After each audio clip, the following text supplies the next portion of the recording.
Hello, Mark from Enchantment of Eternity here for another Thoughts on Sense8 Season 2, this time talking about Episode 9 of What Family Actually Means.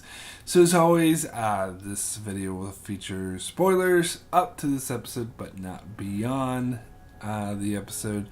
So if you haven't seen past this episode, then it's okay, it's free from spoilers.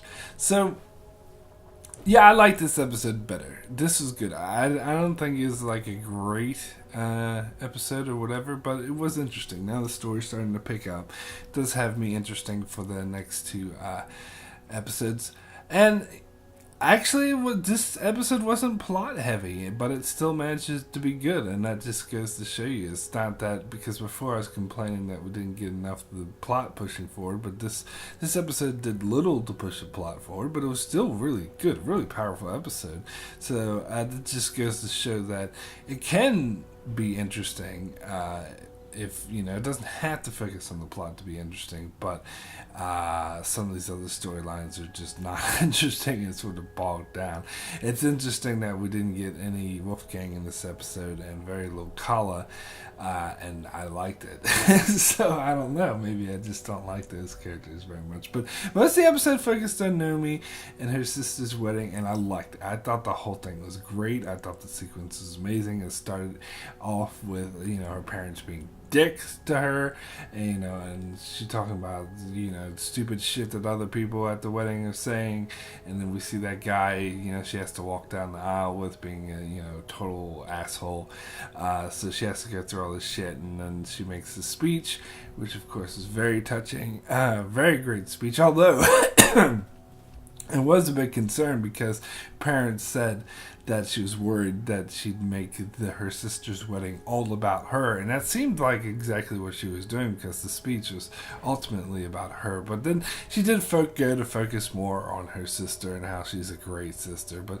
I felt maybe it was a bit too much about her and less about the wedding, which is actually what they were there to talk about. But whatever, it was a great speech. It was very touching. Got me in the feels. And of course, it got even better when there's, that cop guy who had been tracking her down, went to arrest her, and because he didn't realize, and Bug and her girlfriend were like, well, what about the E death? He shouldn't be doing this shit, but he just never bothered to check, and that was funny. So at first I was like, I was tense, I was afraid, I was like, holy shit, he's Nomi's getting arrested, but then her girlfriend stepped up and said, look, dude, he has no warrant, he has no power, he's just doing this to feed his whole ego, and that was great. And of course, the moment where her father actually stepped up and said, don't put your hands on my daughter, and that's the first time he ever referred to her as his daughter. And I'm not so sure how believable that the twist did seem maybe a bit sudden, but it wasn't too bad, because it does make sense that they had the risk of her going to prison and disrupting his daughter's wedding, that he might actually go feel more of a kinship to Nomi and want to feel a bit closer to her and stick up for her, but maybe a tad bit sudden, but it's okay. I like that thing. I thought it was great, and then we also get the stuff with Lito. I like the stuff with Lito in this episode. I thought, because I think it was kind of obvious they were building towards him going to America, but I thought, why doesn't he just go to America? But then, of course, it makes it clear it's not as simple as just go to America. You need to have you need to get into Hollywood. Which is very hard to do, and so. She's looking over a script and she finds one that's perfect for Lito, and it's a Hollywood script. But he's like, oh, I'll never get the part, and being all woe is me.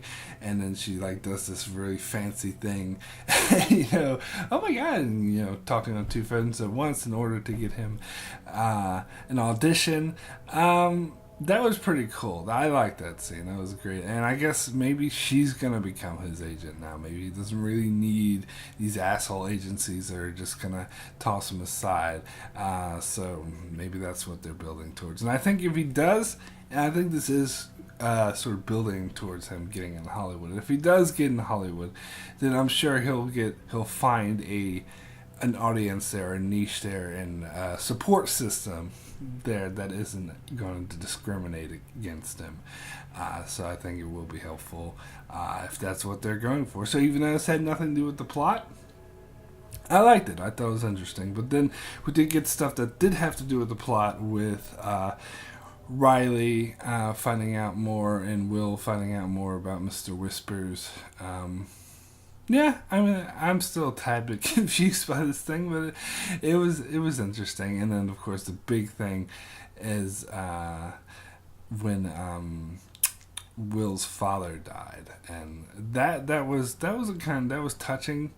But I think, I don't know, I had this tinge of, it was trying to force being touching. Like, the music maybe was a bit too on the nose, a bit too melodramatic. And they could have let the scene, because this is this powerful enough scene by itself, and I think maybe they could have toned down some of the music and the feels and the felt maybe a tad forced, but still, it was touching. I still liked it, so I still overall thought this was a great episode. So only 2 more left. We'll see if it ends on a high note. Thanks a lot for watching.